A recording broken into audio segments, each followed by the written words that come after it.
Video کو like کر کے آگے شیئر ضرور کر دینا۔ لیکن بات آ گئی تو رکھوں، کیونکہ آگے مجھے کم سے کم 5 تقاضے مجھے پورا کرنے ہیں۔ اگر آپ وقت دیں گے تو 5 تقاضے آپ کے سامنے، عشق کے 5 تقاضے تو پنجتن کی نسبت سے رکھ ہی دینا چاہتا ہوں۔ پہلا تقاضا کثرت سے ذکر کرنا ہے۔ محبوب کا کے علاوہ کوئی دکھتا ہی نہیں، چلو کوئی نہیں دکھتا، کوئی نہیں دکھتا، محبوب کے سوا کوئی نہیں دکھتا۔ حتیٰ کہ پکچر کیا چیز ہے بھائی، گناہ کیا چیز ہے، پاپ کیا چیز ہے، جب محبوب کو کا عشق چھاتا ہے نا، پھر کعبہ بھی نہیں دکھتا، پھر کعبے کے جلوے میں بھی حبیب نظر آتا ہے، آسمانوں کے جلوے میں بھی حبیب نظر آتا ہے، عرش کے جلوے میں بھی حبیب نظر آتا ہے، جلوہ خلیل میں بھی حبیب نظر آتا ہے، نارے نمرود کی رانائیوں کے اندر بھی حبیب کی کار فرمائیاں نظر آتی ہے۔ جلدی سے پڑھ دوں، دیکھو وہی کشتہ عشق رسول بریلی کا قلندر جب کعبہ جاتا ہے، وہ کعبے کو دیکھ کے کہتا ہے حاجی آؤ شہنشاہ کا روضہ دیکھو، کعبہ تو دیکھ چکے، کعبے کا کعبہ دیکھو، اور غور سے سن تو رضا، کعبے سے آتی ہے صدا، میری آنکھوں سے میرے پیارے کا روضہ دیکھو۔ کعبہ دیکھ کر کہتے ہیں او یہ کعبہ تو پھر کعبہ ہے، لیکن میں اپنے کعبے کا کیا کروں، ہوتے کہاں خلیل و بنا، یہ کعبہ کدھر سے آتا، یہ کعبہ کدھر سے آتا، ہوتے کہاں خلیل و بنا، کعبہ و منا لولاک والے صاحبی سب تیرے گھر کی ہے۔ اور یہ کعبہ کیوں اتنا دلوں کو جیت رہا ہے؟ اب اصل عنوان پہ آنا، توجہ بھائی، دل کو جیتنے کے لیے کوئی اندر سے تاثیر چاہیے، کشش، میگنیٹ چاہیے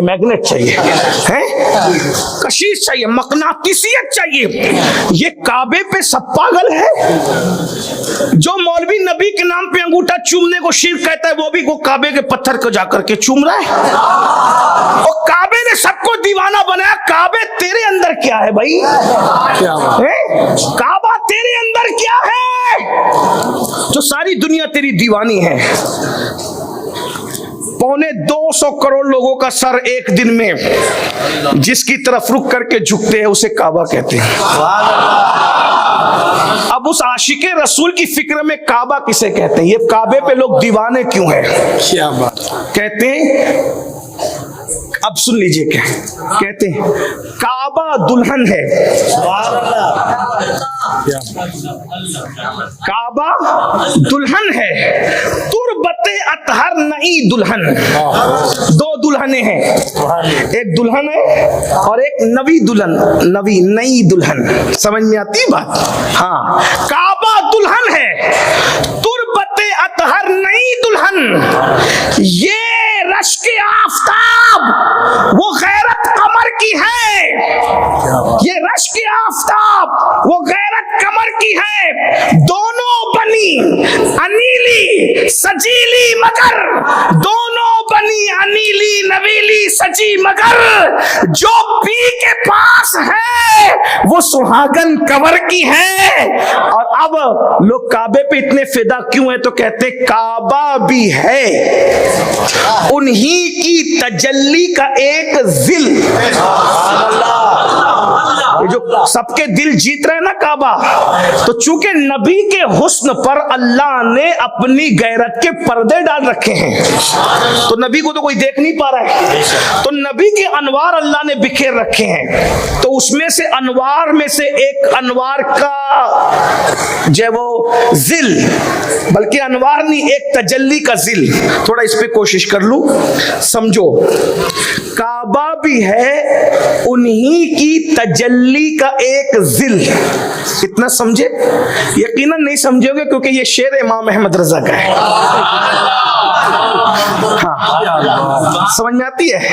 کعبہ سن لیں پھر سے، تھوڑی مشکل ہو رہی ہے لیکن بہرحال عاشق بیٹھے سب کام بن جائے گا۔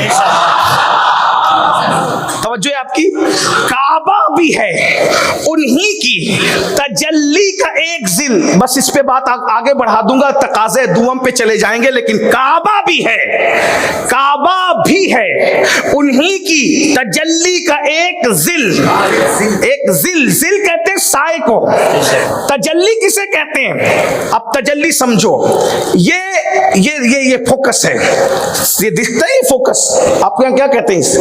یہ لائٹ فوکس ہی کہتے ہیں۔ فوکس کا ایک وجود ہے جو اندر کانچ کے اندر ہے، ٹھیک ہے، وہ دو آنکھیں ملا بھی نہیں پا رہا ہوں، یہ فوکس جس کو بنایا 2 ٹانگ کے آدمی نے، اب پوری زندگی پتہ نہیں اس نے 2 رکعت بھی پڑھی تھی یا نہیں پڑھی تھی، توجہ فرمائیں۔ لیکن بہرحال یہ ہے نور،